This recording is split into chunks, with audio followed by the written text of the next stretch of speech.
அண்மைச் செய்தி.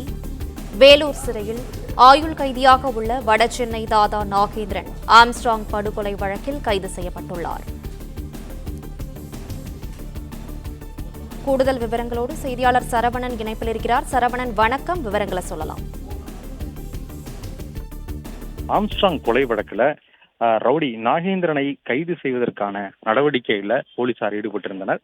அவருடைய மகன் கைது செய்யப்பட்டு அவர் கொடுத்த வாக்குமூலத்தின் அடிப்படையில் ஏற்கனவே போலீசார் கைதானவர்களிடம் நடத்திய விசாரணை, அதில் கிடைத்த விவரங்களின் அடிப்படையில நாகேந்திரனுக்கும் இந்த கொலையில் தொடர்பு இருக்கிறது என்று உறுதி செய்து அதன் தொடர்ச்சியாக அவரை இந்த வழக்கில சேர்த்தனர். இதனைத் தொடர்ந்து இன்று அவரை நடைமுறையாக கைது செய்வதற்கு, அதாவது ஏற்கனவே அவர் ஆயுள் தண்டனை கைதியாக, கொலை வழக்கில் ஆயுள் தண்டனை கைதியாக வேலூர் சிறையில் இருக்கக்கூடிய நிலையில் அவரை கைது செய்வதற்காக செம்பியம் காவல் ஆய்வாளர் சிரஞ்சீவி தலைமையில போலீஸ் குழுவினர் வேலூர் சிறைக்கு சென்றிருந்தார்கள்.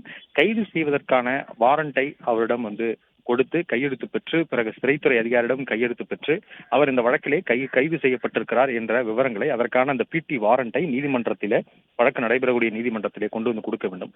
ஆனால் இந்த நடைமுறைக்காக சென்றபொழுது அவரை கைது செய்த காவல்துறையினர் அந்த கைது செய்ததற்கான உத்தரவு நகரில் நாகேந்திரனை கையெழுத்திடுமாறு கூறியிருக்கிறார்கள். ஆனால் இந்த வாரண்டில் தான் கையெழுத்து இட முடியாது என்று நாகேந்திரன் அதுக்கு மறுத்ததாக கூறப்படுகிறது. இந்த வழக்கிற்கும் தனக்கும் தொடர்பில்லை என கூறி நாகேந்திரன் அந்த வாரண்டில், காவல்துறையினுடைய அந்த வாரண்டில் அவர் கையெழுத்து இட மறுத்ததாக சொல்லப்படுகிறது. இதனைத் தொடர்ந்து சிறை அறையிலேயே, அதாவது நாகேந்திரன் அடைக்கப்பட்டிருக்கக்கூடிய அந்த சிறை அறையிலேயே அந்த கைதிற்கான வாரண்டை அங்கேயே ஒட்டியிருக்கிறார்கள். பிறகு சிறைத்துறை அதிகாரியிடமும் கையெழுத்து பெற்றுவிட்டு சென்னை தனிப்படை போலீசார், செம்பியம் போலீசார் அங்கிருந்து புறப்பட்டிருக்கிறார்கள்.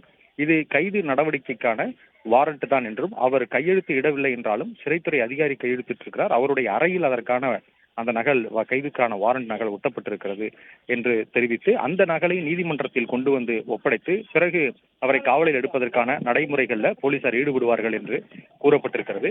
இந்த வழக்குல நாகேந்திரனுக்கும் தொடர்பு இருக்கிறது என்று போலீசார் அதற்கான வாக்குமூலத்தின் அடிப்படையில அவரை வழக்கில் சேர்த்து இருக்கக்கூடிய நிலையில், இந்த வழக்கிற்கும் தனக்கும் தொடர்பு இல்லை என்று கூறி நாகேந்திரன் அந்த காவல்துறையினுடைய வாரண்டில் கையெழுத்திட மறுத்ததாக கூறப்படும் நிலையில அடுத்த கட்ட நடவடிக்கை குறித்து காவல்துறையினர் ஆலோசனை மேற்கொண்டிருக்கிறார்கள். இந்த வாரண்டை, அதாவது சிறைத்துறை அதிகாரிகளிடம் கையெழுத்து பெற்ற அந்த வாரண்டை நீதிமன்றத்திலே கொடுத்து அதற்கு பிறகு நீதிமன்றம் கொடுக்கக்கூடிய உத்தரவின் அடிப்படையில மீண்டும் அவரை காவலில் எடுத்து விசாரிப்பதற்கான நடைமுறைகள் தொடங்கும் என்று போலீசார் தரப்புல கூறப்பட்டுள்ளது.